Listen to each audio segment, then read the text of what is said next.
Part 1.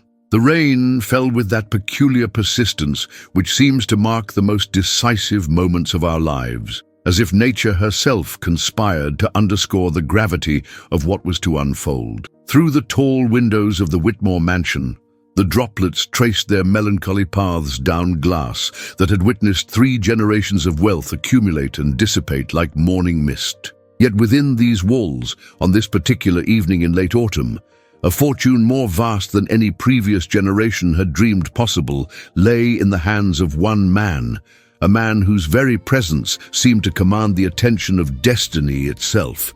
Adrian Whitmore stood before the marble fireplace, his silhouette cast in sharp relief against the dancing flames.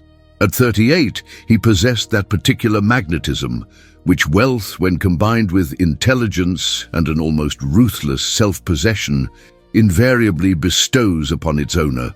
His dark hair, touched with premature silver at the temples, spoke of nights spent in boardrooms where millions changed hands with the signing of a name. His eyes, grey as the storm clouds gathering beyond the windows, held within them a depth that suggested both profound loneliness and an almost frightening capacity for judgment.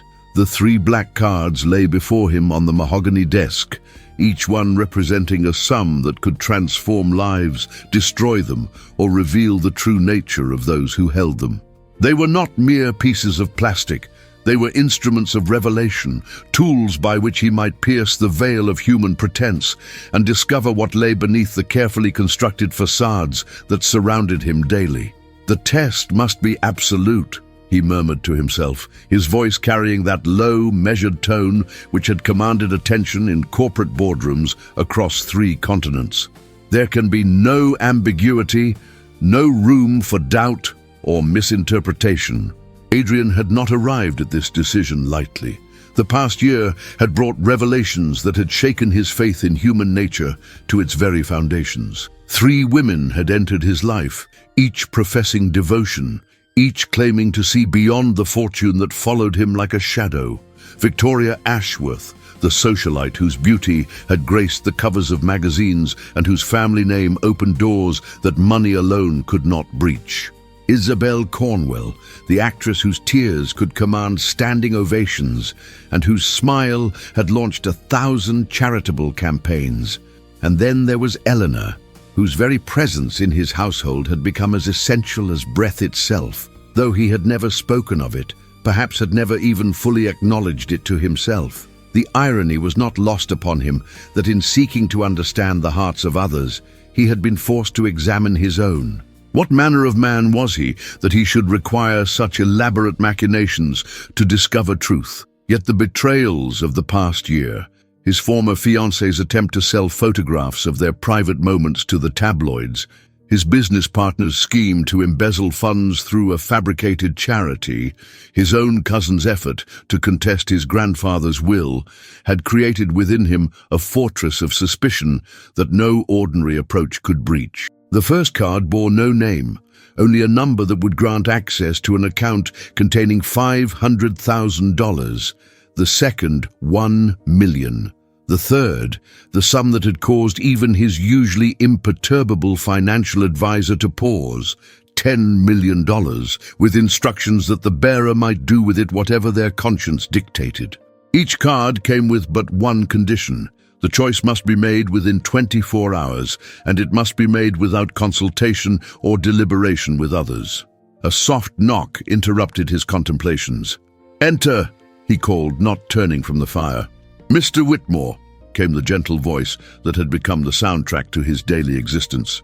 "Mrs. Ashworth and Miss Cornwell have arrived. They are waiting in the drawing room." Elena Rodriguez moved with that particular grace, which seems native to those who have learned to navigate between worlds, the world of service and the world of wealth, finding dignity in both. At 28, she possessed a beauty that was not immediately striking, but revealed itself slowly, like a melody that grows more compelling with each hearing.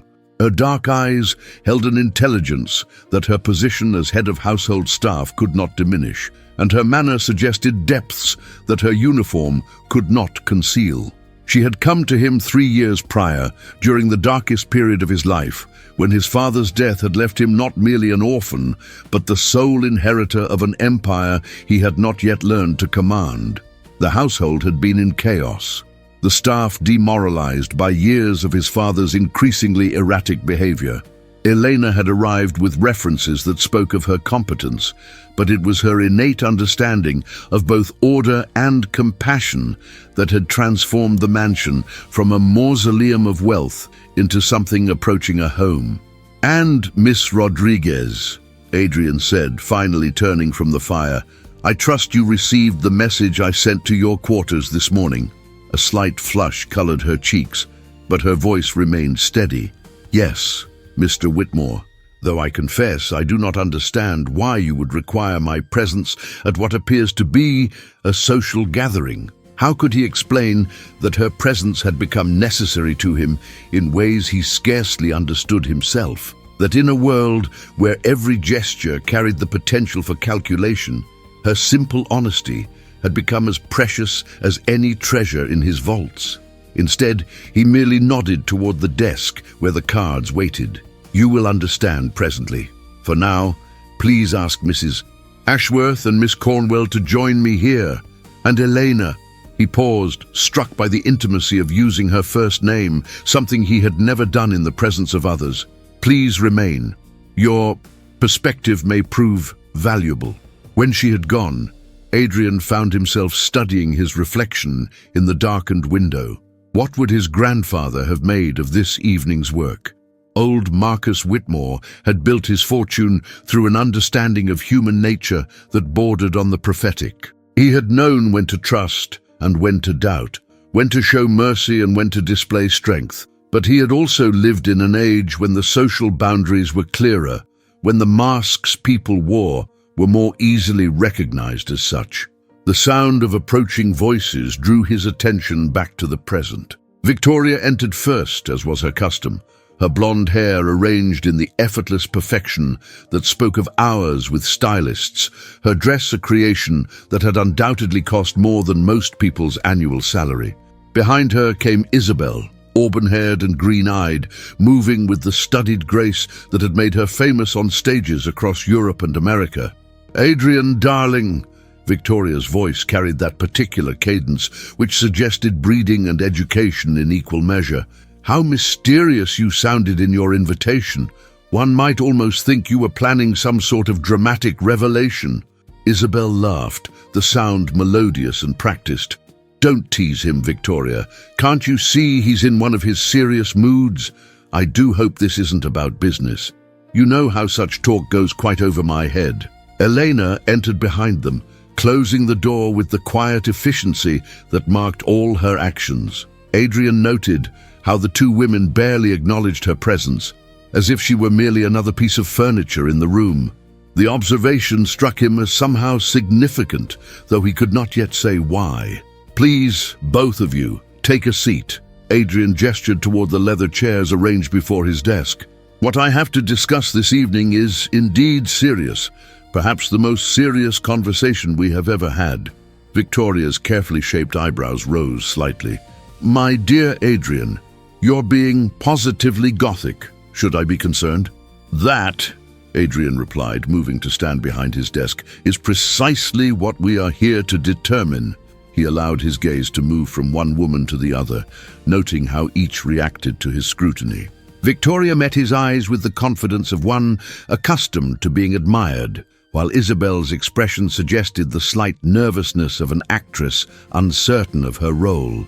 Elena, he observed peripherally, remained perfectly still, her hands clasped before her in that attitude of professional attention he had come to know so well.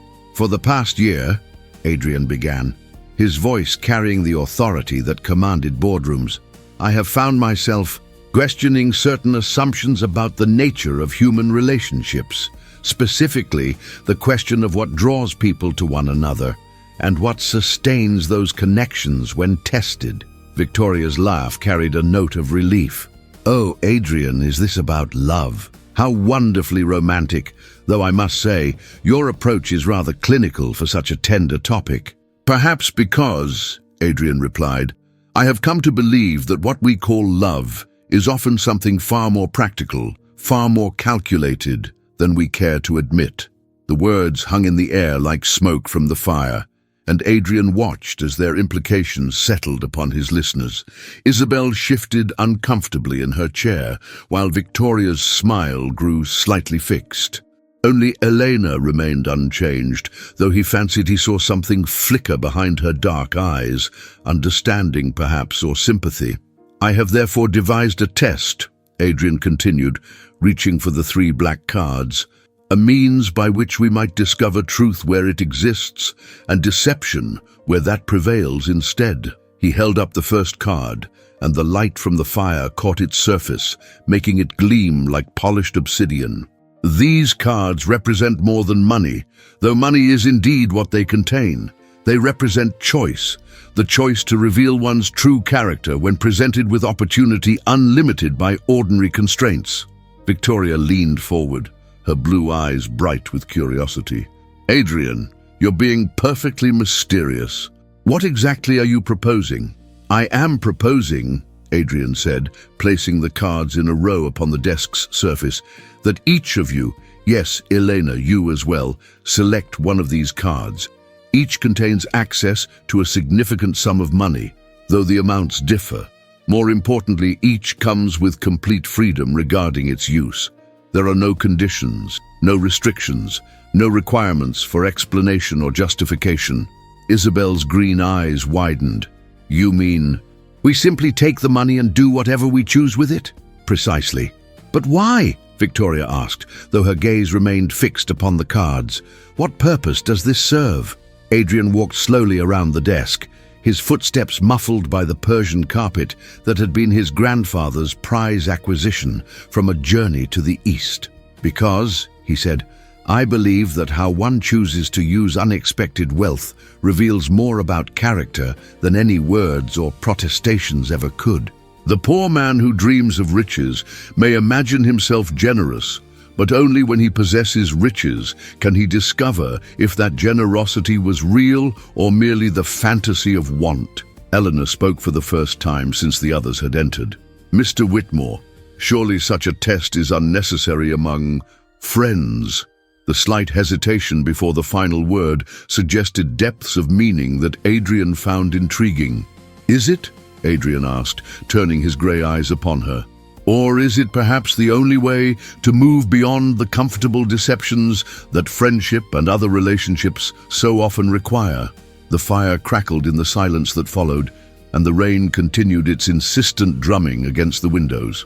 Adrian could see the calculations beginning in Victoria's eyes, the artistic sensitivity warring with practical considerations in Isabel's expression.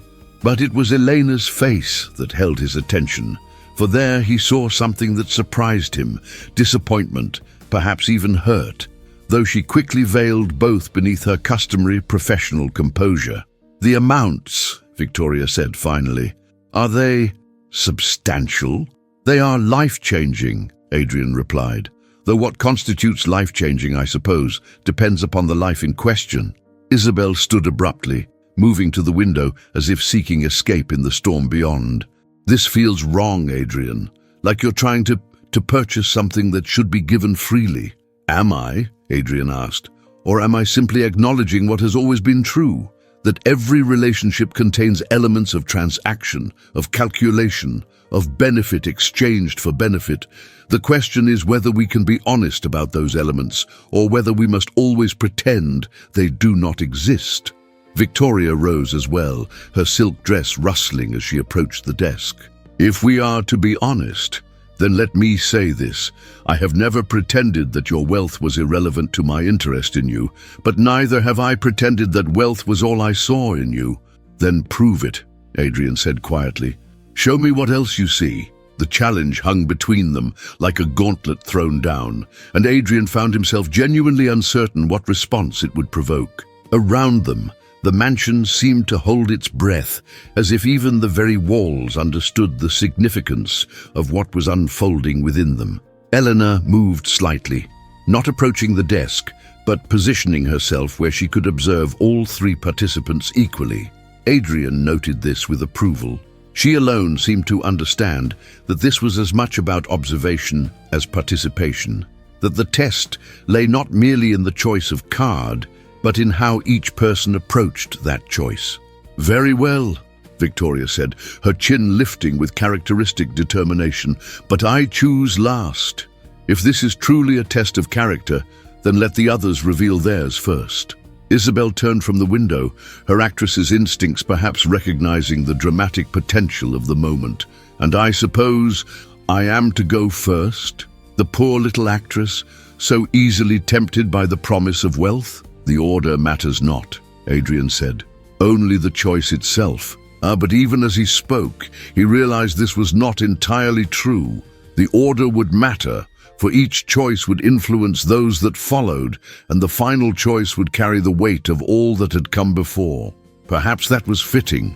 Perhaps the true test lay not in isolation, but in how one chose when aware of others' choices. Elena stepped forward then, surprising them all.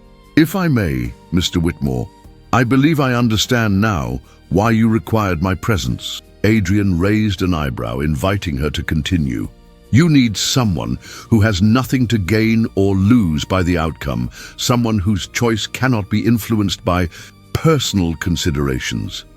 The words struck Adrian with unexpected force, for in them he heard an acknowledgement of something he had not even admitted to himself, that his feelings regarding Elena were indeed personal, and that her presence here was not merely about serving as an impartial observer, but about discovering whether those feelings were reciprocated, or whether she, like all the others, saw him primarily as a means to an end.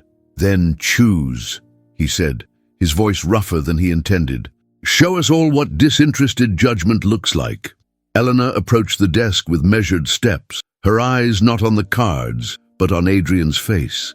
In that moment, he felt as exposed as if she could read every thought, every doubt, every desperate hope that had driven him to orchestrate this elaborate charade. She reached for the middle card, not the smallest sum, but neither the largest. Her fingers paused just above its surface, and when she looked up, her eyes held a sadness that struck him like a physical blow. "Mr. Whitmore," she said softly, "I fear you have made a grave error." "Have I?" "Yes. You have mistaken the desire to understand for the right to test, and in doing so, you may have lost the very thing you sought to protect." With those words, she lifted the card and held it out to him. "I choose to return this to you, unused and unopened.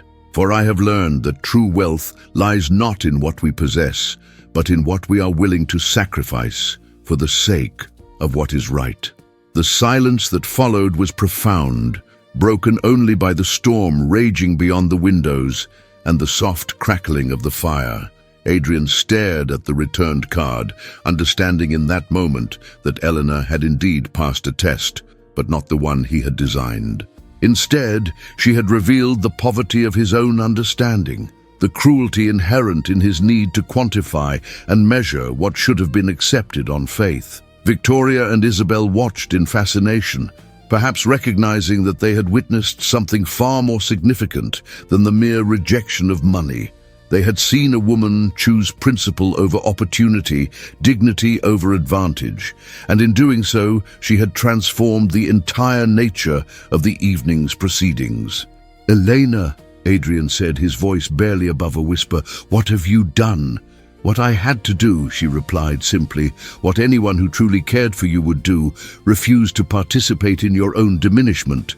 The words hung in the air like a revelation, and Adrian felt the careful architecture of his test crumbling around him. For in Elena's choice, he saw reflected not the greed or calculation he had expected to uncover, but something far more challenging to his worldview, the possibility that love, true love, might indeed exist without condition or price. And in that possibility lay both his greatest hope and his greatest fear. For if such love existed, then everything he had believed about human nature, everything that had justified his isolation and suspicion, might prove to be nothing more than the bitter wisdom of a heart too wounded to trust in grace. Brie Part 2. The returned card lay upon the mahogany surface like an accusation, its black surface reflecting the firelight in patterns that seemed to shift and dance with Adrian's tumultuous thoughts. The silence stretched between them, pregnant with implications that none of the four occupants of the room seemed ready to address directly. Outside, the storm had intensified, as if nature herself sought to mirror the tempest that Elena's unexpected choice had unleashed within the carefully ordered world of the Whitmore mansion. Victoria was the first to break the spell, her voice carrying that particular note of determination which had served her well in the drawing rooms of society. "Well," she said, smoothing her silk dress with deliberate precision, "that was certainly unexpected. Though I confess I'm not entirely certain what it proves, beyond the fact that our dear Elena possesses a flair for the dramatic that might rival Isabel's own." Isabel turned sharply from her position by the window, her green eyes flashing with something that might have been offense or admiration. "There was nothing theatrical in what she did, Victoria. Surely even you can see that." "Can I?" Victoria's smile held that edge of malice which well-bred women perfect through years of social warfare. "Or are we all simply witnesses to a particularly clever performance? After all, what better way to distinguish oneself from the competition than to appear above the very game one is playing?" Adrian felt a surge of anger at Victoria's words, though he could not entirely dismiss the possibility that they contained a grain of truth. Had he become so cynical that he could no longer recognize genuine integrity when it presented itself? Or was Victoria's skepticism merely another form of the worldliness that had shaped his own perspective for too many years? Elena, for her part, remained perfectly composed, though Adrian noticed the slight tightening around her eyes that suggested Victoria's words had found their mark. "Mrs. Ashworth," she said with quiet dignity, "I understand that my choice may appear calculated to those accustomed to viewing every action through the lens of personal advantage. However, I assure you that my decision arose from considerations far removed from competition or performance." "Then explain it to us," Isabel said, moving closer to the group with the fluid grace that had made her famous upon the stage. "Help us understand what we have just witnessed." Elena's gaze moved from Isabel to Victoria and finally settled upon Adrian himself. In her dark eyes, he saw something that made him profoundly uncomfortable, a mixture of compassion and disappointment that suggested she understood him far better than he had understood himself. "Mr. Whitmore," she said, her voice gentle but firm, "has spent this evening attempting to solve a problem that cannot be solved through testing or experimentation. He seeks to know whether the people in his life care for him as a person, independent of his wealth and position. But in creating a test based upon that very wealth, he has ensured that every response will be tainted by the thing he wishes to escape." Adrian felt the truth of her words like a blow to his chest, but his pride would not allow him to accept them without resistance. "And yet," he said, his voice carrying the chill that had intimidated business rivals across 3 continents, "you speak as one who has never faced the temptation of sudden wealth. It is easy to be philosophical about money when one has never possessed it in sufficient quantity to understand its true power." The cruelty of his words struck him even as he spoke them, for he knew better than anyone the modest circumstances from which Elena had come, the careful economy with which she managed her own affairs, the small sacrifices she made to send money to her mother in Guatemala.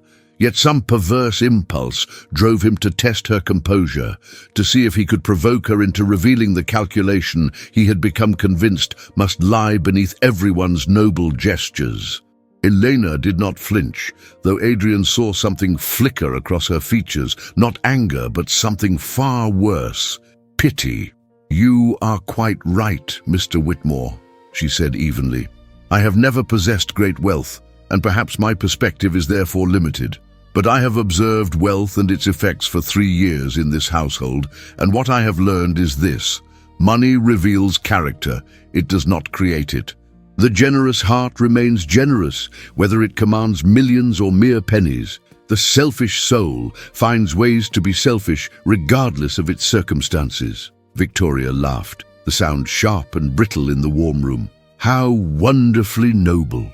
Though I notice you have not yet explained why you returned the card, surely even you must be curious about its contents. For the first time since entering the room, Eleanor's composure wavered slightly. Her hands, clasped before her with professional precision, betrayed the faintest tremor. "I returned it," she said quietly, "because the man I have come to respect over these 3 years would never have designed such a test if he had not already been wounded beyond his ability to heal himself, and I would not add to that wound by participating in his own diminishment of those around him." The words fell into the room like stones into still water, creating ripples of meaning that seemed to expand and deepen with each passing moment. Adrian found himself staring at Elena as if seeing her for the first time, recognizing in her simple statement an understanding of his character that penetrated far deeper than his carefully constructed defenses. "Diminishment," he repeated slowly. "You believe that is what this evening represents?" "I believe," Eleanor said, meeting his gaze steadily, "that you have allowed your past hurts to convince you that testing people is the same as knowing them. But true knowledge comes from observation and experience, from the 1,000 small interactions that reveal character gradually and naturally.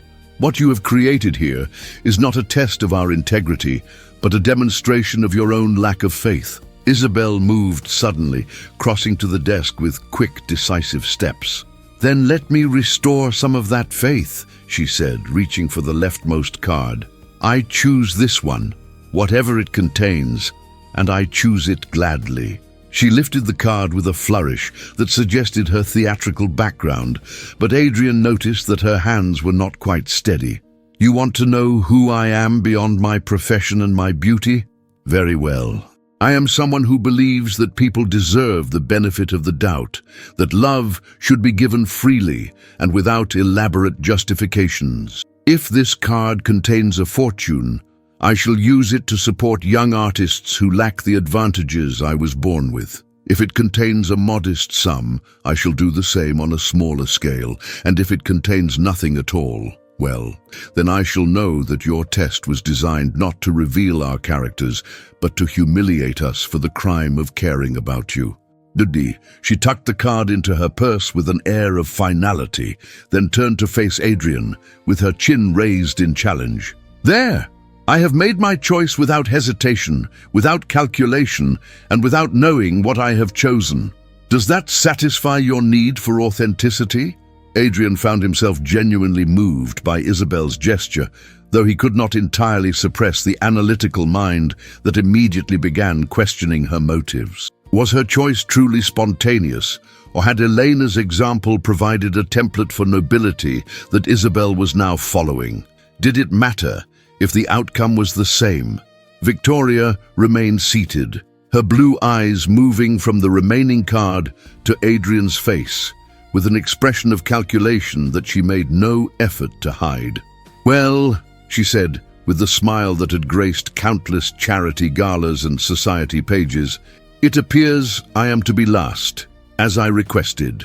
How fitting, since I seem to be the only one willing to acknowledge the practical realities of our situation." She rose with deliberate grace and approached the desk, but instead of reaching for the final card, she placed her hands flat upon the mahogany surface and leaned forward slightly, bringing herself closer to Adrian's eye level. "You want honesty, darling? Very well. I shall give you honesty so pure it may shock you. I'm not here tonight because I love you passionately and romantically, swept away by emotions too powerful to resist. I am here because I recognize in you a man of exceptional qualities, intelligence, strength, ambition, and yes, wealth, who could provide me with the kind of life I was raised to desire and believe I deserve." Adrian felt a strange mixture of admiration and revulsion at Victoria's directness. Here, at last, was the kind of calculated honesty he had expected to find. Yet now that he heard it spoken aloud, it struck him as somehow more grotesque than any pretty lie. "But," Victoria continued, her voice softening slightly, "that does not make my regard for you false or mercenary. I have known many wealthy men, Adrian, and I could have chosen to pursue any number of them with far less effort than I have invested in knowing you. What draws me to you is not merely your fortune, but the way you carry that fortune, the responsibility you feel for it, the isolation it has created, the vulnerability you try so hard to hide. She straightened, her hand hovering over the final card. So I will take your test, because I understand what you are really asking. You want to know if someone can see past your wealth to the man beneath. The answer is yes, someone can. But you must understand that seeing past something is not the same as ignoring it entirely. Your wealth is part of who you are, just as my beauty is part of who I am. The question is whether we can build something real while acknowledging these realities, rather than pretending they do not exist. With that, she lifted the card and examined it briefly before placing it in her small evening purse. I choose to take this, whatever it contains, not because I need it, but because I understand that refusing it would be as much a performance as accepting it greedily. You have offered a gift, and I accept it in the spirit in which it was intended, as a means of discovering truth. The fire crackled in the silence that followed, and Adrian realized that each woman had, in her own way, exceeded his expectations, while simultaneously revealing the poverty of the test he had designed. Elena had transcended it entirely. Isabel had transformed it into an act of faith, and Victoria had acknowledged its limitations while still participating in its spirit. And now, Victoria said, settling back into her chair with the satisfied air of one who has performed a difficult task successfully, perhaps you would care to tell us what we have chosen. Adrian moved slowly around the desk, his mind struggling to process the evening's revelations. How could he explain that the amounts on the cards now seemed irrelevant compared to what had been revealed about each woman's character? How could he admit that the test had failed, not because his subjects had failed it, but because he had designed it from a premise that was fundamentally flawed? The first card, he said finally, his voice hoarse with emotions he could not quite name, contained access to $500,000. The second, $1 million. The third, he paused, looking at Victoria. $10 million. Isabel's eyes widened, but she made no move to retrieve her card. Victoria's expression remained composed, though Adrian noticed a slight tightening around her mouth that suggested surprise. Remarkable, Victoria said after a moment. Though I confess I am more interested in what you intended these amounts to reveal than in the amounts themselves. I intended, Adrian said, sinking into his own chair with the weariness of a man who has fought a battle and is no longer certain whether he has won or lost, to discover whether any of you would choose love over money, principle over advantage, truth over convenience. And instead, Elena said quietly, you have discovered that such choices cannot be forced into existence through artificial circumstances. They must arise naturally, from the genuine demands of real situations. Adrian looked at her sharply, struck once again by her ability to articulate truths he had not yet fully grasped himself. You suggest that my test was meaningless? Not meaningless, Elena replied, but misdirected. You sought to learn about us, but what you have really learned is about yourself, about the depth of your own mistrust, and perhaps about the price you have paid for protecting yourself so thoroughly from disappointment. The observation stung because it contained such obvious truth. Adrian had indeed learned something about himself this evening, something that left him feeling more exposed than any business negotiation or personal confrontation ever had. He had learned that his carefully constructed defenses had become a prison, one that prevented him not only from trusting others, but from allowing others to prove themselves trustworthy. Perhaps, he said slowly, the real question is not whether you would choose principle over money, but whether I have become the sort of man who deserves to have such choices made on his behalf. Isabel leaned forward in her chair, her theatrical instincts perhaps recognizing the dramatic potential of the moment. And what sort of man do you believe you have become? Adrian looked around the room, at Victoria with her calculating beauty and surprising honesty, At Isabel with her artistic soul and generous impulses, at Elena with her quiet dignity and penetrating understanding. Each of them had revealed something precious this evening, had offered him glimpses of their truest selves. What had he offered in return? "I believe," he said, with the slow deliberation of one making a difficult confession, "that I have become a man so afraid of being deceived that I have made deception inevitable. By assuming the worst of others, I have ensured that they could never prove the best of themselves to me." Elena rose from her position by the wall, and for a moment Adrian thought she might approach him, might offer some gesture of comfort or understanding. Instead, she moved toward the door, her bearing as composed as ever, but her eyes holding a sadness that struck him more deeply than any anger could have. "Mr. Whitmore," she said, her hand on the door handle, "I hope you will find a way to forgive yourself for what you felt you needed to do tonight. But more than that, I hope you will find a way to trust again, not because people deserve your trust, but because you deserve the peace that comes from offering it freely." "Elena," Adrian called as she began to open the door. "Wait!" She paused, not turning around, her entire posture suggesting a weariness that had nothing to do with the lateness of the hour. "The cards," Adrian said, his voice barely above a whisper. "Keep them, all of you. Whatever you choose to do with them, consider them an apology." Eleanor did turn then, and in her eyes Adrian saw something that gave him the first genuine hope he had felt in months. Not forgiveness exactly, but something perhaps more valuable, understanding. "Mr. Whitmore," she said gently, "some things cannot be purchased, not even with apologies, but they can be earned if one is willing to do the work required." With those words, she left the room, closing the door behind her with the same quiet efficiency that marked all her actions. But Adrian sensed that something fundamental had changed in that closing, that the woman who had just left was not quite the same as the one who had entered 3 hours earlier. Victoria and Isabel remained, but their presence seemed somehow diminished in Elena's absence, as if the most important part of the evening's drama had just walked away. Adrian stared at the door through which she had passed, wondering if he had just witnessed the end of something precious, or perhaps, if he was very fortunate indeed, its beginning. Part 3. The weeks that followed Elena's quiet departure from the library that storm-lashed evening seemed to stretch before Adrian like an uncharted territory, familiar in its physical dimensions, yet somehow transformed in its essential character.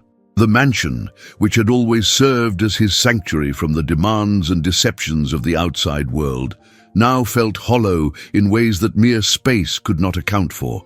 It was as if Elena's simple act of returning that black card had somehow drained the very atmosphere of its substance, leaving behind rooms that echoed with conversations that would never take place and silences that spoke more eloquently than words ever could. Victoria had departed that same evening with her characteristic poise intact, though not before delivering a parting observation that had lodged itself in Adrian's consciousness like a thorn. "You know, darling," she had said while adjusting her wrap in the mansion's grand foyer, "I rather think you've gotten exactly what you wanted tonight. You set out to discover who among us truly cared for you, and you found your answer. The pity is that you may have destroyed the very thing you were seeking to protect." Isabel had lingered longer, her artist's sensibility perhaps recognizing that the evening's events contained depths worth exploring. She had accepted a brandy in the smaller sitting room, curling into the velvet armchair like a cat seeking warmth, and had spoken with unusual directness about the nature of trust and its fragile relationship to love. "The terrible thing about tests," she had mused, swirling the amber liquid in her glass, "is that they reveal as much about the tester as the tested, perhaps more. When we demand proof of others' devotion, we announce our own inability to recognize it when freely given." Her words had echoed in Adrian's mind through the sleepless hours that followed, weaving themselves into dreams that left him waking with a sense of loss he could not quite articulate. But it was not Isabel's philosophical observations or Victoria's pointed farewell that haunted his days. It was the memory of Elena's eyes in that final moment before she left the room. holding within their depths a sadness that seemed to encompass not just disappointment, but something approaching grief. The household routine continued with mechanical precision in the days that followed, a testament to the systems Elena had established during her 3 years of service.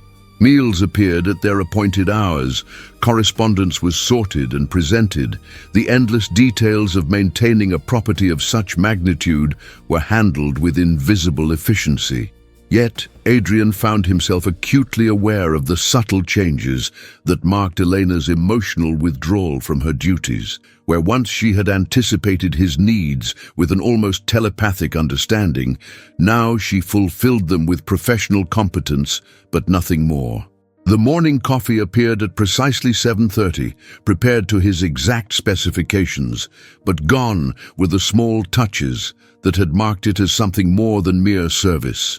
The particular placement of the morning papers, the inclusion of the single white rose from the garden when the season permitted, the way she had always seemed to know whether his mood called for conversation or solitude.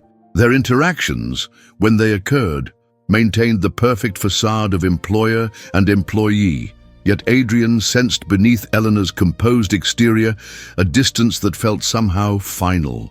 She responded to his requests with the same quiet efficiency she had always displayed, but her eyes no longer met his with that flash of shared understanding that had become so precious to him. It was as if she had retreated behind walls of her own construction, walls that seemed far more impenetrable than any he had ever built. The first card, Isabel's choice, had indeed contained $1 million, and within a week of that fateful evening, Adrian learned through his financial advisors that the entire sum had been transferred to a trust established for young artists from disadvantaged backgrounds. The speed and decisiveness of Isabel's action impressed him, as did the fact that she had made no attempt to publicize her generosity or seek recognition for it. She had simply acted upon her stated principles with a consistency that spoke well of her character. Victoria's response to her $10 million windfall proved equally revealing, though in ways that were perhaps more complex.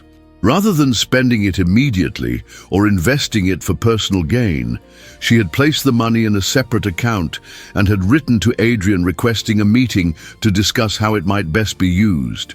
Her letter, written in the elegant script that had been drummed into her by years of expensive education, contained an unexpected depth of reflection. "I find myself," she had written, "in the peculiar position of possessing a fortune I did not earn and do not need. Intended as a test of character, I am not certain I passed. It occurs to me that the most authentic response might be to use this gift not for my own benefit, but in service of something larger than my own desires. Perhaps you would consent to help me determine what that might be." The request had surprised Adrian, suggesting as it did a capacity for growth and reflection. He had not previously associated with Victoria's carefully cultivated sophistication. Yet even as he appreciated the thoughtfulness of her response, he found himself unable to muster much enthusiasm for the proposed meeting. It was as if the test that had seemed so important mere weeks ago now belonged to a different lifetime, its concerns and revelations overshadowed by the growing realization that he had damaged something far more valuable than he had initially understood. Elena's returned card remained in his desk drawer, a constant reminder of the choice that had altered everything. He found himself opening the drawer at odd moments throughout the day, staring at the black rectangle as if it might reveal secrets beyond its original purpose. Sometimes he wondered what sum it had contained. Was it the smallest amount, chosen to minimize temptation, or the largest, intended to make her refusal more meaningful? In truth, he could no longer remember which denomination he had assigned to which position, the careful architecture of his test having crumbled in the face of its unexpected results. It was during one of these moments of contemplation, nearly 3 weeks after that transformative evening, that Mrs. Patterson, the elderly housekeeper who served as Elena's second-in-command, knocked on the library door. Her weathered face bore an expression of concern that immediately put Adrian on alert.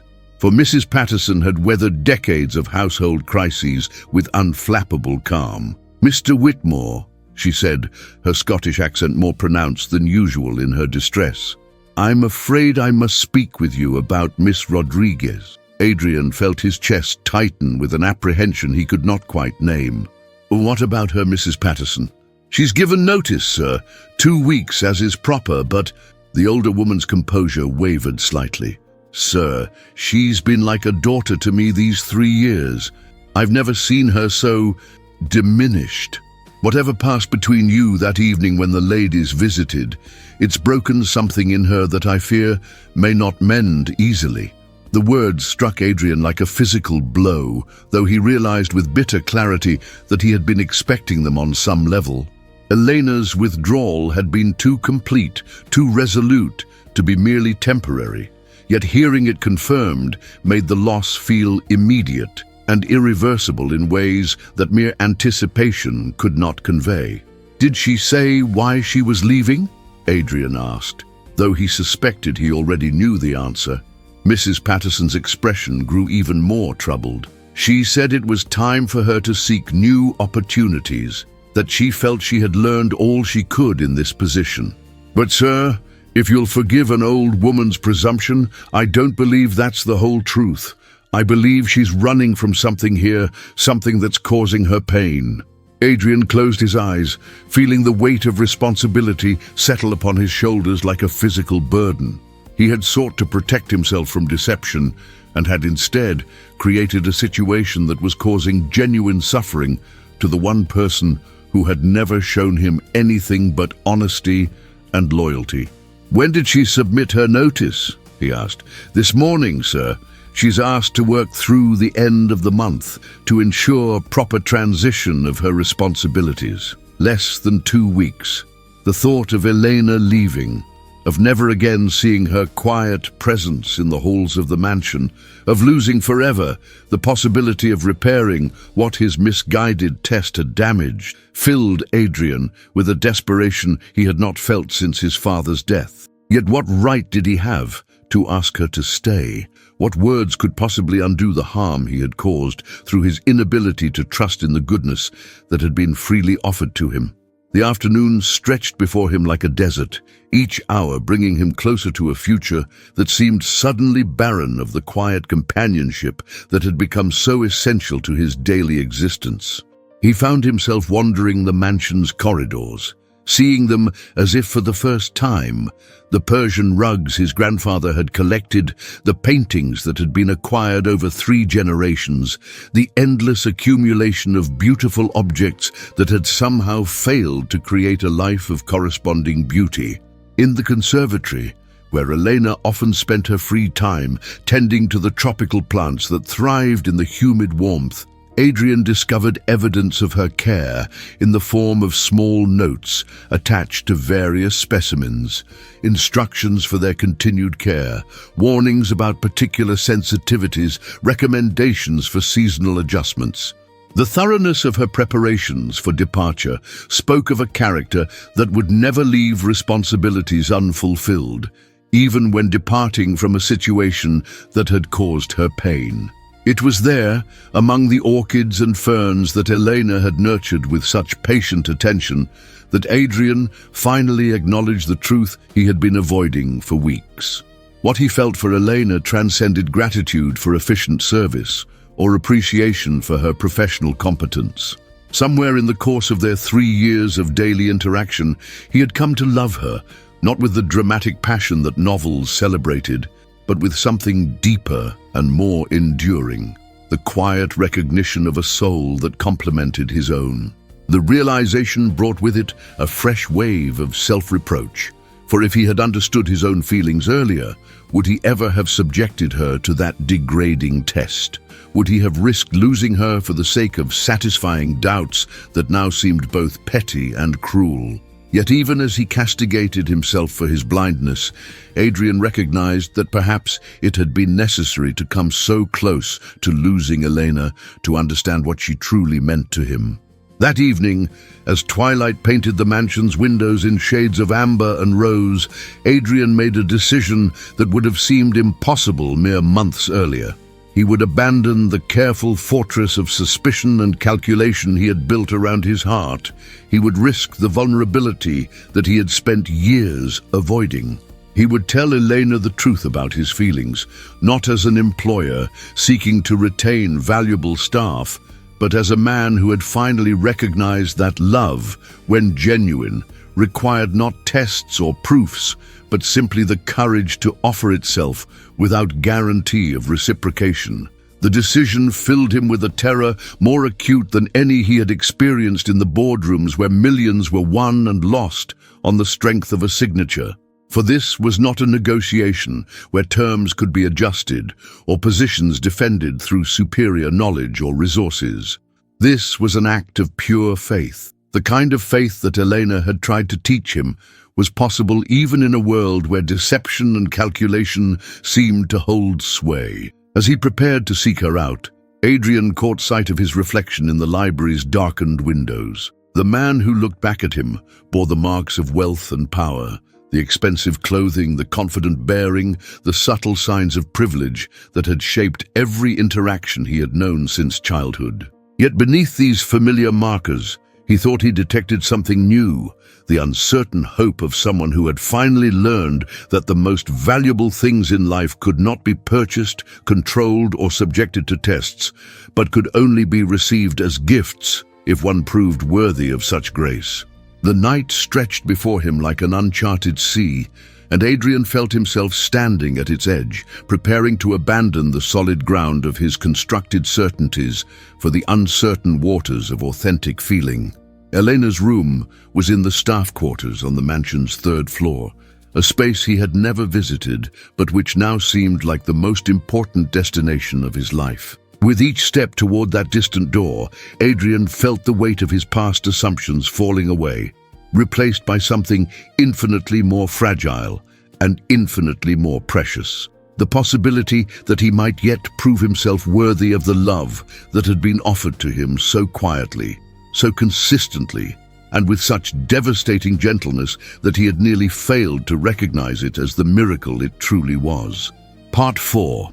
The staff quarters occupied the mansion's 3rd floor, a region of the house that Adrian had traversed perhaps half a dozen times in all the years he had lived within these walls. The irony was not lost on him that he could navigate the complexities of international finance with intuitive ease, yet found himself uncertain of the basic geography of his own home when it came to the spaces where those who served him made their private lives.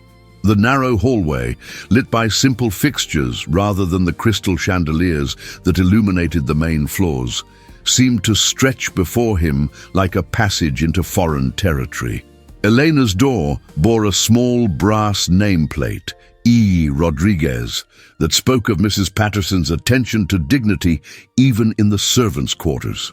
Adrian stood before it for a long moment, his hand raised to knock, paralyzed by the recognition that what lay beyond that simple wooden barrier was not merely a conversation, but a potential transformation of everything he had understood about his own life. The man who knocked upon this door would not be the same as the one who eventually walked away from it, regardless of what transpired within.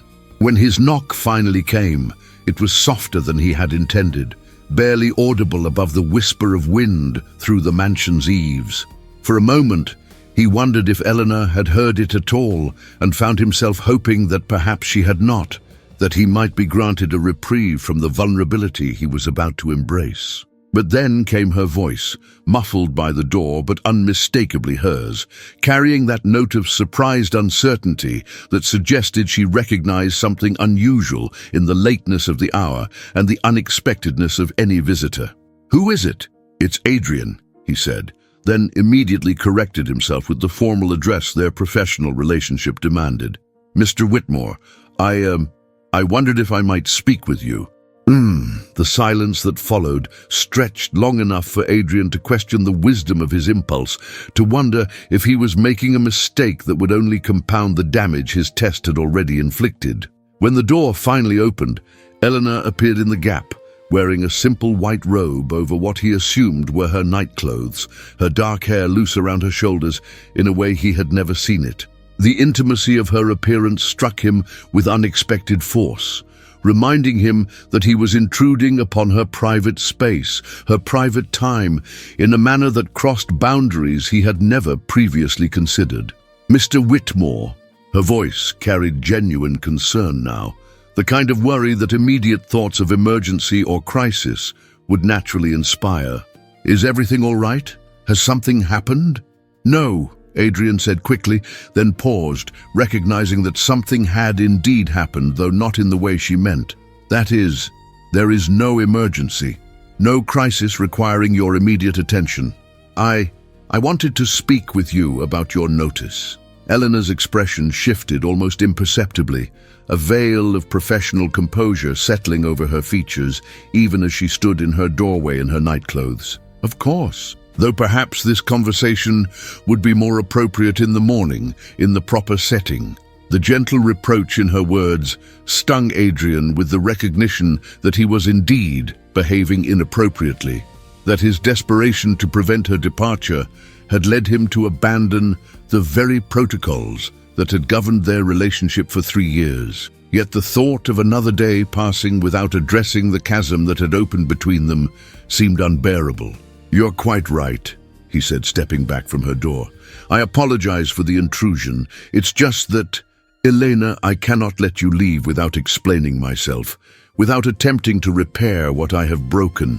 She studied his face in the dim hallway light, and Adrian found himself hoping that she might see something there that would give her reason to grant him the audience he so desperately needed. When she spoke again, her voice held a note of resignation that suggested the futility of resistance. "Very well, but not here. Give me a moment to dress properly, and I will meet you in the small library downstairs, the one where you keep your father's books." The choice of location struck Adrian as significant, for the small library held associations with family, with heritage, with the weight of generations that had shaped the Whitmore legacy. It was there that his father had read to him as a child, there that he had first begun to understand the responsibilities that would one day fall to him. If Elena meant to have a conversation that would determine the future of their relationship, she could not have chosen a more appropriate setting. 20 minutes later, Adrian found himself pacing the small library's Persian rug, his nervous energy seeking outlet in movement, while his mind rehearsed and discarded a dozen different approaches to the conversation that awaited him. When Elena entered, she had returned to her familiar professional appearance, her hair neatly arranged, her clothing pressed and proper, her bearing once again that of the competent household manager who had served his family with such distinction. Yet something in her eyes suggested that the vulnerability he had glimpsed at her door had not been entirely banished. "You wanted to explain yourself," she said without preamble, taking a seat in one of the leather armchairs, but maintaining the sort of posture that suggested she was prepared to leave at any moment. "I confess I am curious to hear what explanation could possibly justify what occurred that evening." Adrian ceased his pacing, turning to face her with the recognition that this moment would tolerate no half-truths or diplomatic evasion. "There is no justification," he said simply. "What I did was wrong, and I have no excuse for it beyond my own inability to trust in goodness when it was freely offered." Elena's eyebrows rose slightly, suggesting that whatever she had expected to hear, it was not this immediate admission of fault. "Go on." I have spent so many years surrounded by people whose interest in me was transparently mercenary," Adrian continued, beginning to pace again as the words seemed to require movement for their expression.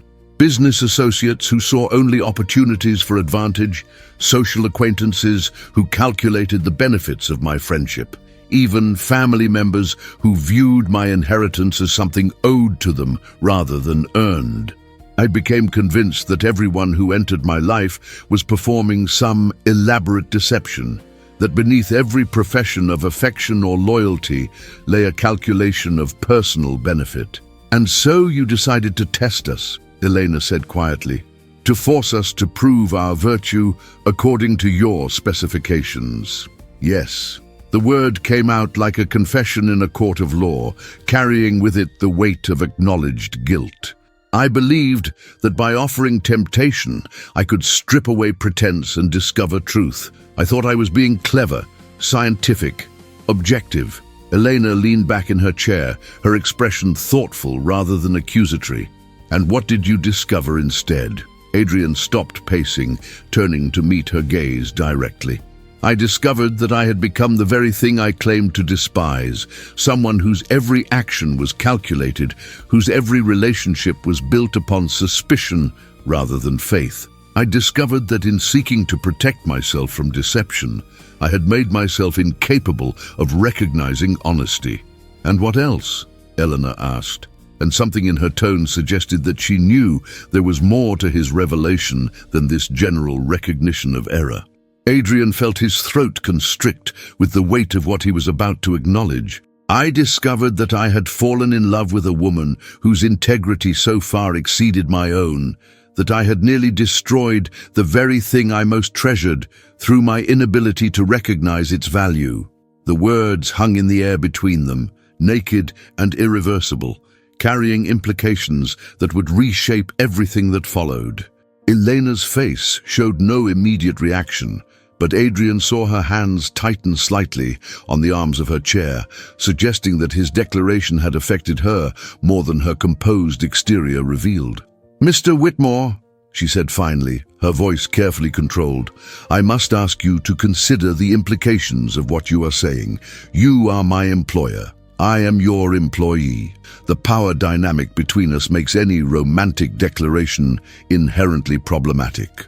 "I know," Adrian said, sinking into the chair opposite her with the weariness of a man who had finally acknowledged the full complexity of his situation.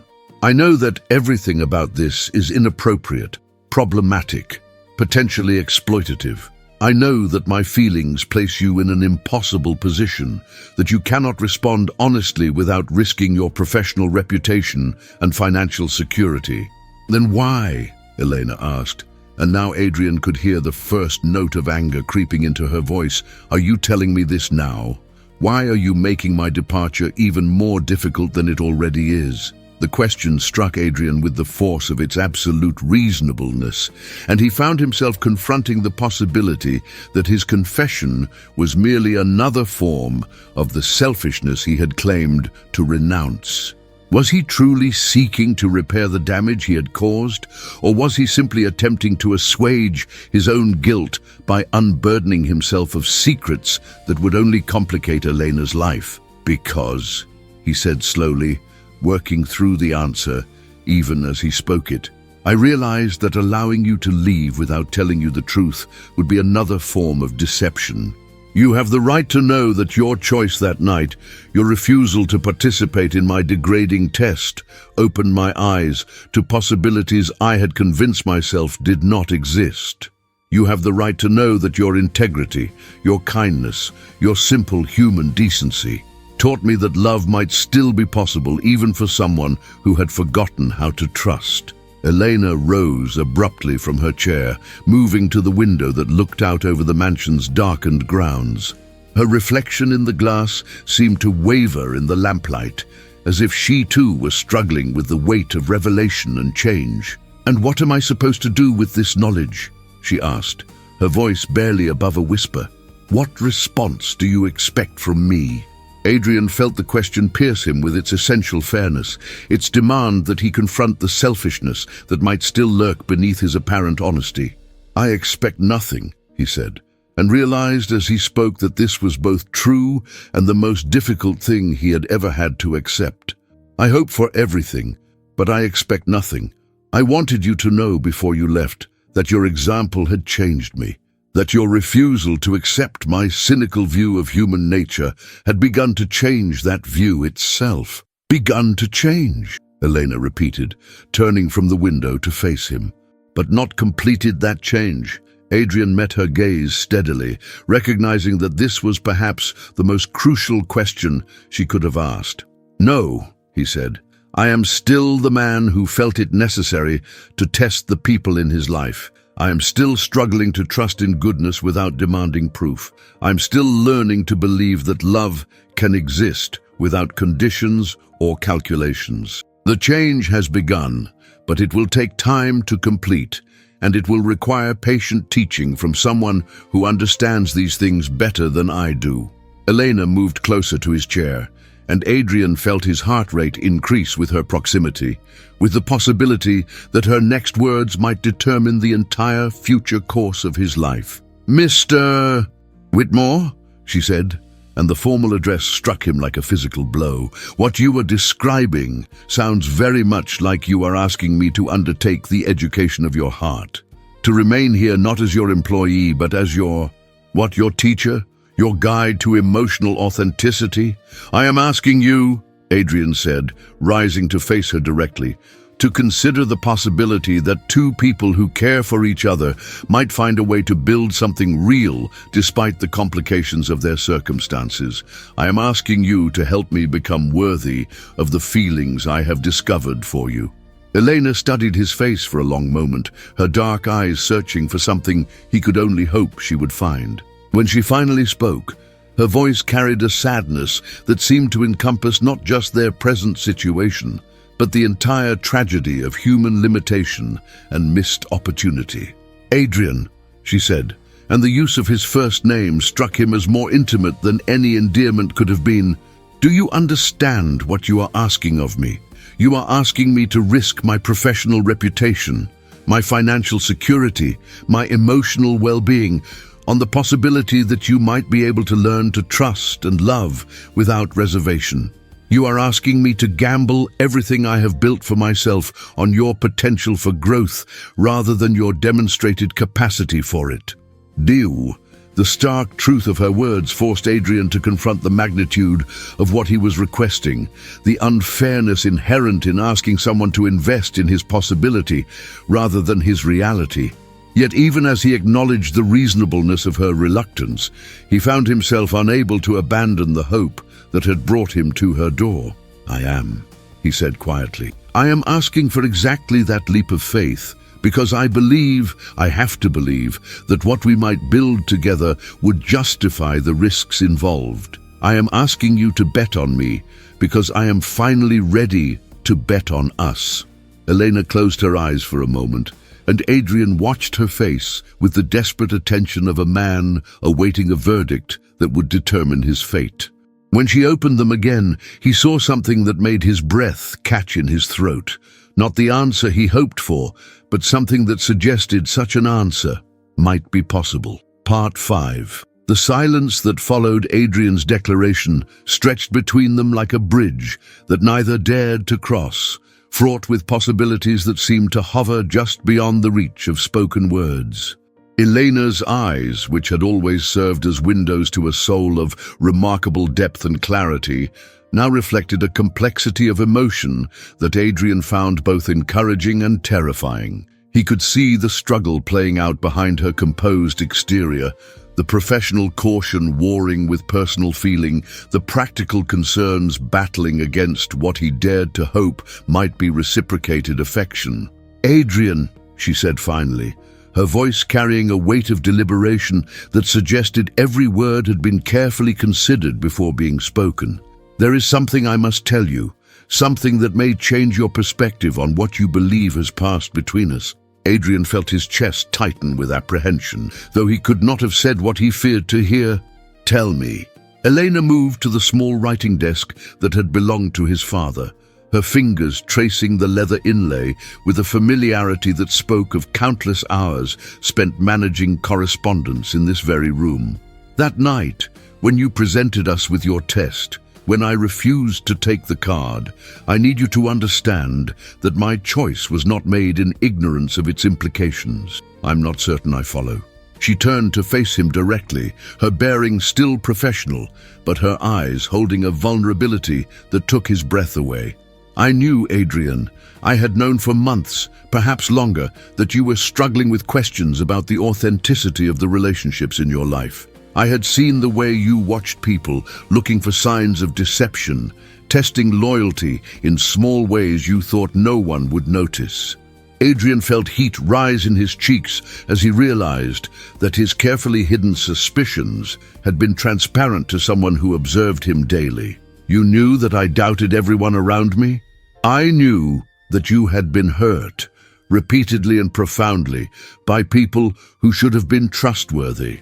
I saw how each betrayal built another layer of protection around your heart, until you could barely allow yourself to believe in anyone's sincerity." Eleanor's voice softened, taking on a tone of infinite compassion. "And I knew that eventually you would need to test me as well." The revelation struck Adrian like a physical blow, forcing him to reconfront his memories of that evening with this new understanding. "You were prepared for my test? Not for its specific form," Elena admitted, "but I knew that some moment would come when you would need proof of what I felt for you. And I knew that no proof I could offer would be sufficient, because the problem was not with the evidence, but with your ability to accept it." Adrian sank back into his chair, overwhelmed by the implications of her words. "So when you refused the card, when you said I had made a grave error, I was trying to show you that the test itself was the error, not the people you were testing. I was trying to demonstrate that love, real love, cannot be proven through artificial trials, only through the patient accumulation of daily choices, small kindnesses, consistent care." Elena paused, her composure wavering slightly.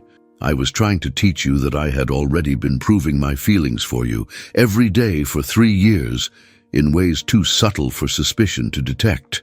The words hung in the air between them, their implications slowly penetrating Adrian's consciousness like dawn breaking over a long dark landscape.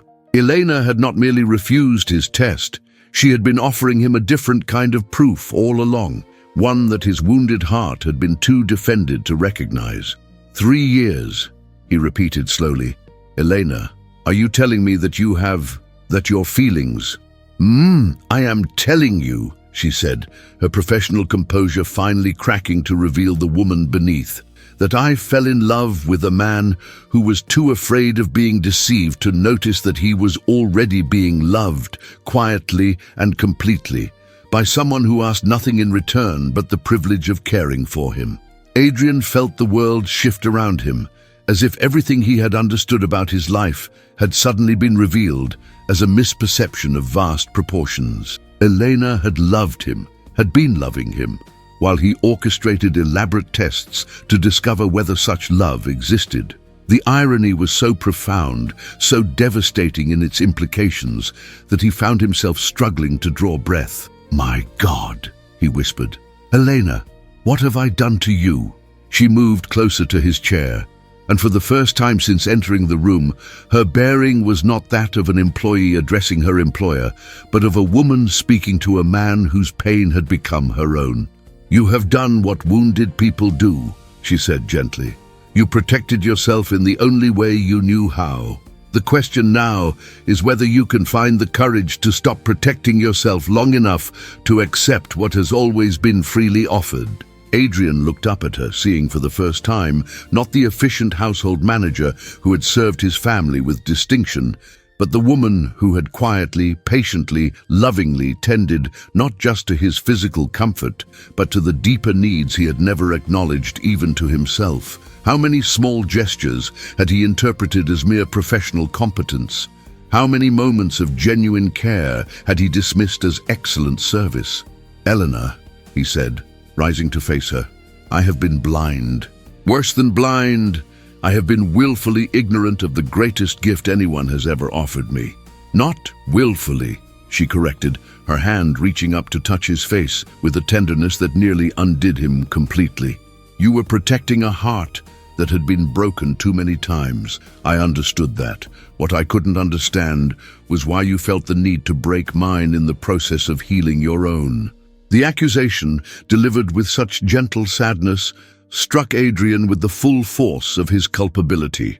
In his determination to discover whether he was truly cared for, he had wounded the one person who had been demonstrating such care through countless unremarked acts of devotion. "Can you forgive me?" he asked, covering her hand with his own, marveling at the warmth of her touch, the simple miracle of physical connection freely given. "Adrian," she said, and he thought he detected tears beginning to gather in her dark eyes. "There is nothing to forgive. Love does not keep accounts of injuries received or kindnesses unreturned. If it did, it would not be love at all, but merely another form of transaction." The wisdom of her words, the depth of understanding they revealed about the nature of authentic affection, humbled Adrian in ways that no business failure or social embarrassment ever could. Here was a woman who had grasped truths about love that had eluded him through 4 decades of life, and she was offering to share that understanding with him despite the pain his ignorance had caused her. "Elena," he said, his voice thick with emotion he no longer tried to hide, "will you stay, not as my employee, but as whatever we might become together? Will you help me learn to love the way you already know how to love?" She studied his face for a long moment, her eyes searching for something he could only hope she would find. "What exactly are you proposing, Adrian? Because I will not be your mistress, your secret companion, your private indulgence hidden away from the world that matters to you." The directness of her statement forced Adrian to confront the practical implications of what he was requesting. She was right, of course. Any relationship between them would have to be acknowledged publicly, would have to withstand the scrutiny and speculation of a society that thrived on gossip about the powerful and wealthy. Could he face that exposure? Could he risk his reputation on love? "I am proposing," he said, the words coming from a place of certainty he had not known he possessed, "that we begin again as equals, as 2 people who care for each other and want to discover what that caring might become.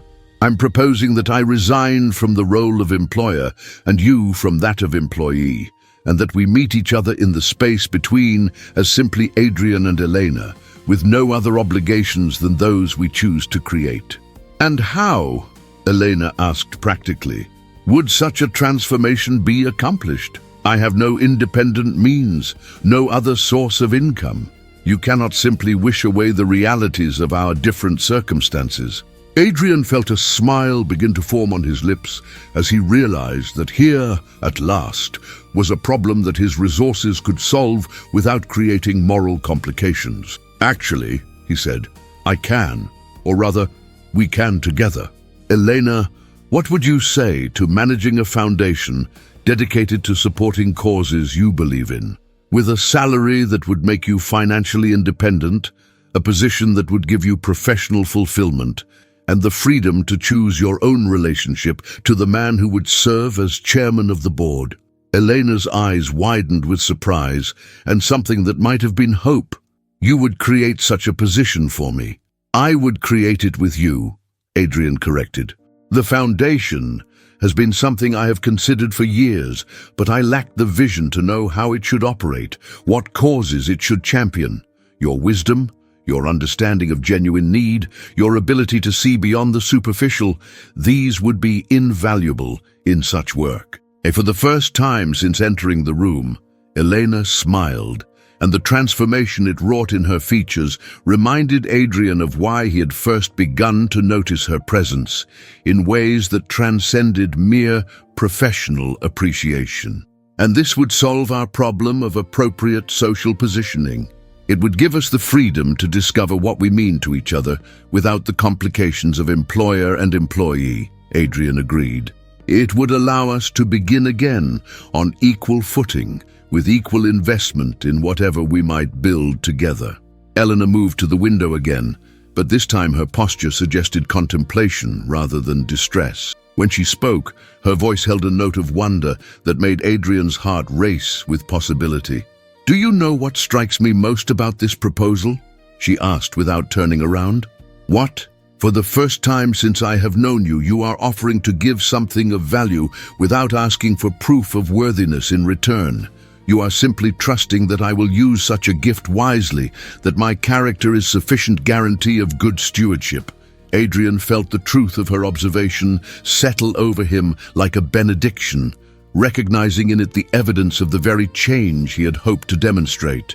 He was indeed offering trust without demanding proof, love without requiring guarantees, faith in Elena's essential goodness without subjecting her to tests designed to reveal hidden flaws. "Elena," he said, moving to stand behind her at the window, close enough to feel the warmth of her presence, but not presuming to touch.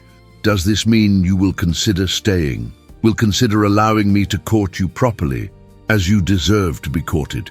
She turned in the circle of space between his arms and the window, her face tilted up toward his, with an expression that held both hope and lingering caution. "I will consider it," she said softly, "on one condition. Anything. Or promise me that if doubts arise, if suspicions begin to grow, if the old fears start to reassert themselves, you will come to me directly.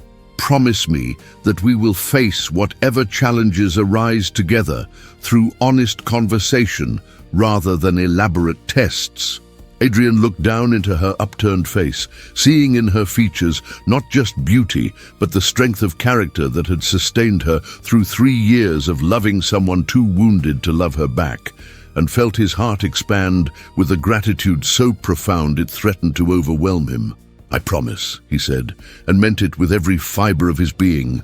"Elena, I promise that I will spend the rest of my life learning to be worthy of the love you have already given me, and learning to give you the same quality of love in return." When she smiled then, really smiled, Adrian understood for the first time that all the wealth he had inherited, all the power he had accumulated, all the success he had achieved, was as nothing compared to the simple miracle of being loved by a good woman who saw in him not what he possessed, but who he might become.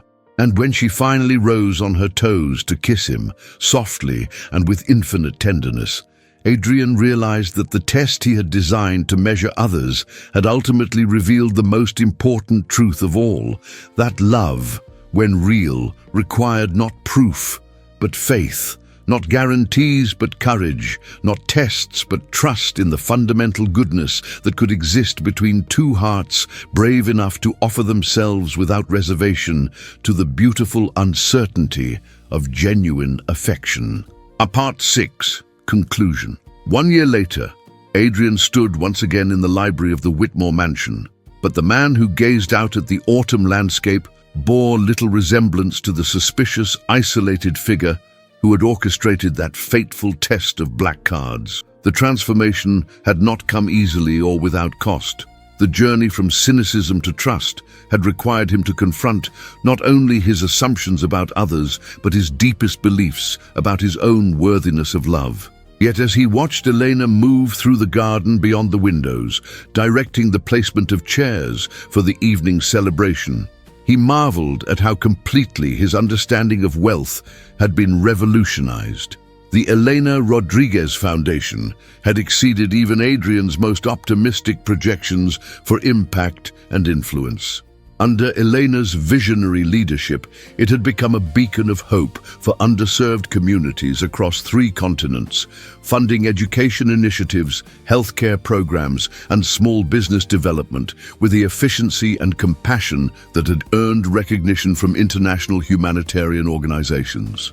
More importantly, it had given Elena a platform from which her natural wisdom and organizational brilliance could touch thousands of lives, transforming her from a woman whose talents had been constrained by circumstance into a force for positive change on a global scale. Their courtship had unfolded with the patient deliberation of 2 people who understood that the foundation they were building together was too precious to be rushed or taken for granted. Adrian had learned to recognize love in its quieter manifestations, in Elena's gentle correction of his occasional lapses into old patterns of suspicion, in her insistence that they build their relationship on shared values rather than mere attraction, in her refusal to allow his wealth to overshadow her own contributions to their partnership. She had taught him that true intimacy required not the dramatic gestures celebrated in novels, but the daily choice to remain vulnerable to another person's influence. The evening's gathering would mark both the foundation's first anniversary and their engagement announcement, though Adrian suspected that the latter would surprise no one who had observed their partnership over the preceding months. Victoria and Isabel would both be in attendance, their own lives having been transformed by the unexpected gifts they had received that storm-lashed evening a year past. Victoria had used her $10 million to establish a network of affordable housing developments that were revolutionizing urban planning across the eastern seaboard. Her combination of social connections and sudden philanthropic credibility had attracted additional investment that multiplied her impact tenfold, earning her recognition as an innovative force in sustainable development.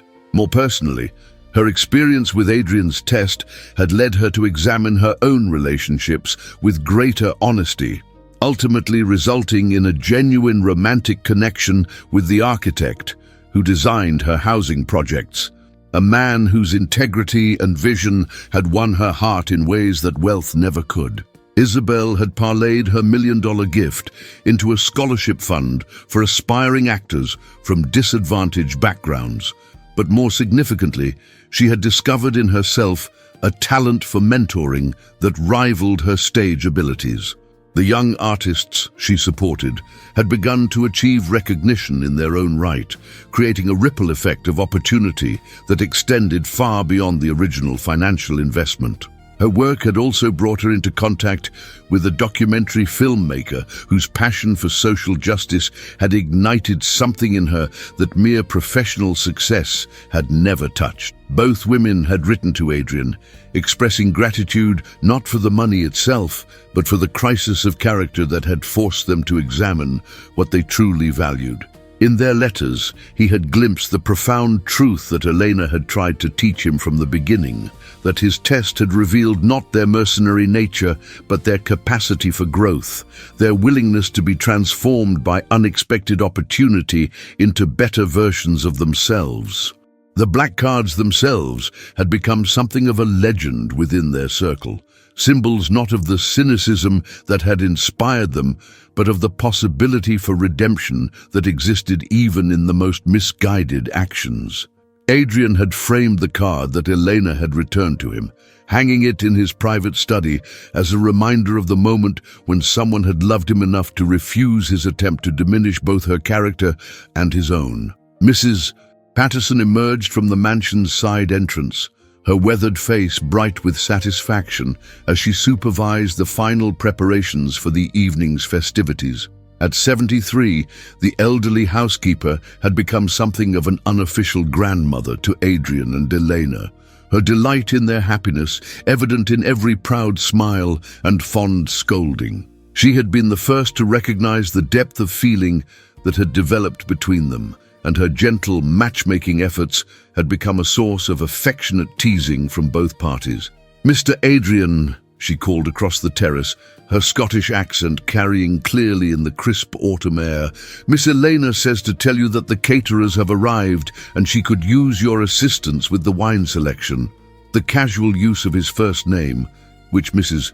Patterson had adopted only after Elena's elevation to equal partnership in the household, still made Adrian smile. It represented a fundamental shift in the dynamics of his domestic life, from the formal hierarchies that had once defined every interaction to something approaching the genuine family structure he had never known he craved. Adrian found Elena in the wine cellar, her elegant black dress a striking contrast to the ancient stone walls that had housed 3 generations of Whitmore vintages. She was consulting with the sommelier about pairings for the evening's menu, her suggestions revealing the sophisticated palate she had developed during their travels to the Foundation's various project sites around the world. The woman, who had once served his meals with quiet efficiency, had blossomed into someone whose opinions on everything from wine to international development were sought after by experts in multiple fields. "Mrs. Patterson said you needed assistance," Adrian said, moving to stand beside her, "though I suspect you know more about these wines than I do at this point." Elena smiled, the expression lighting her face with a radiance that never failed to catch his breath. I wanted your opinion on whether we should serve the Bordeaux your grandfather laid down in 1953 or save it for our wedding. The casual mention of their wedding, still 6 months in the future but already a source of joyful anticipation, sent a thrill through Adrian that he had learned to accept as one of love's simpler pleasures. I think, he said, taking her hand and marveling at how natural the gesture had become, that my grandfather would have wanted his wine to celebrate love in any form. Besides, we can always acquire another bottle for the wedding. Another bottle of 1953 Chateau Margaux? Elena laughed. Your casual relationship with money still astonishes me sometimes. My relationship with money has changed considerably, Adrian replied, pulling her closer to him in the intimate privacy of the cellar. I've learned to see it as a tool for creating happiness rather than a measure of other people's sincerity. Eleanor reached up to straighten his tie, a gesture that had become habitual over the months of their courtship. And what have you learned about measuring sincerity? That it cannot be measured, Adrian said, his voice growing serious despite the playfulness of their conversation. That it can only be recognized through patience, attention, and the willingness to be vulnerable to its presence or absence. The sommelier, recognizing the intimate nature of their conversation, had discreetly withdrawn to give them privacy. Elena took advantage of his absence to rise on her toes and kiss Adrian softly, a gesture of affection that still carried the power to make him feel like the most fortunate man alive. Eleanor, he said when they separated, there's something I want to ask you, something I should have asked a year ago. She tilted her head inquiringly, and Adrian felt his heart race with the importance of what he needed to say. That night, when you returned the card, when you refused to participate in my test, was there any part of you that wondered what amount it contained? Any moment when you felt tempted to look, to see what you were giving up? Elena considered the question seriously, her expression thoughtful rather than offended. Do you know what I thought about in that moment? She asked finally. Tell me. I thought about a conversation I had overheard 3 months earlier when you were speaking with your financial advisor about establishing a trust for your future children's education. You spoke about wanting them to understand that wealth carried responsibilities, that privilege was meaningless without purpose. And I realized that the man who could think that way, who could plan for the moral education of children he didn't yet have, was not someone who needed to be tested. Adrian felt tears prick his eyes at her words, understanding in them not just the depth of her insight, but the completeness of her faith in his essential character. You saw something in me that I had forgotten existed. I saw the man your grandfather raised, the man your father might have been if grief hadn't twisted him, the man you were always meant to become, once you stopped being afraid of your own capacity for goodness. The words settled over Adrian like a benediction, carrying with them the recognition that Elena's love had been not just emotional, but transformative, not just accepting, but actively healing. She had seen his potential and had loved him not despite his flaws, but because of her faith that those flaws could be overcome.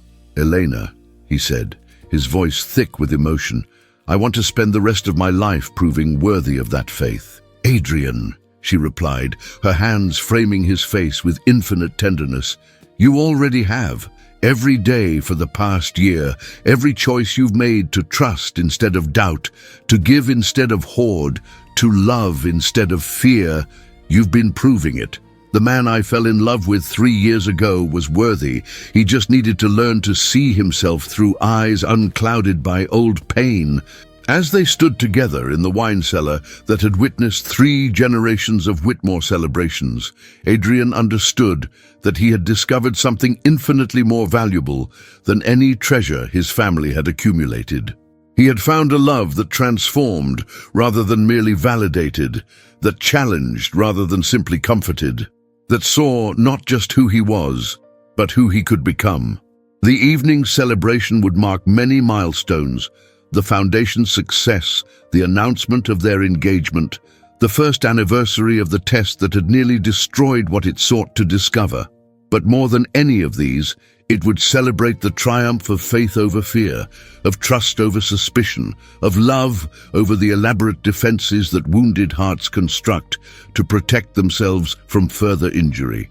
As they made their way back to the main house, Elena's hands secure in his, Adrian reflected on the lesson that had taken him 4 decades to learn, that the greatest wealth was not what one possessed, but what one was willing to risk losing for the sake of something more precious still. He had risked his fortune, his reputation, his carefully constructed emotional safety, and in return, he had gained a love that made all previous definitions of riches seem pitifully inadequate.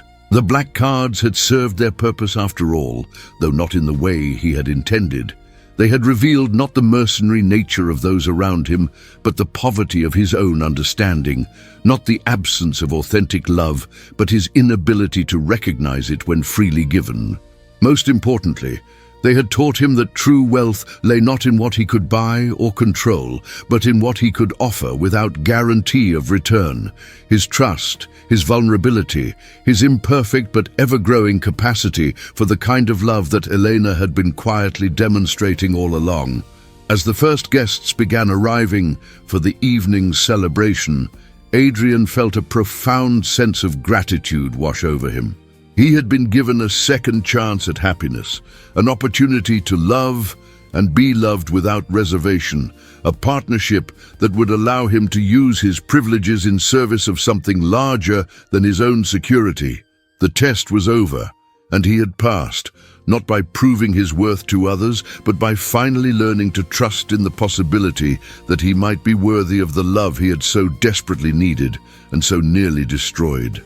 In Elena's smile as she welcomed their guests, in the easy camaraderie between them as they moved through the evening's festivities, in the simple miracle of 2 hearts that had found their way to each other despite the obstacles of class and circumstance and wounded pride, Adrian saw reflected the deepest truth he had ever learned, that love, when genuine, was not a test to be passed, but a gift to be received, not a problem to be solved, but a mystery to be lived, day by precious day, choice by faithful choice for as long as life allowed.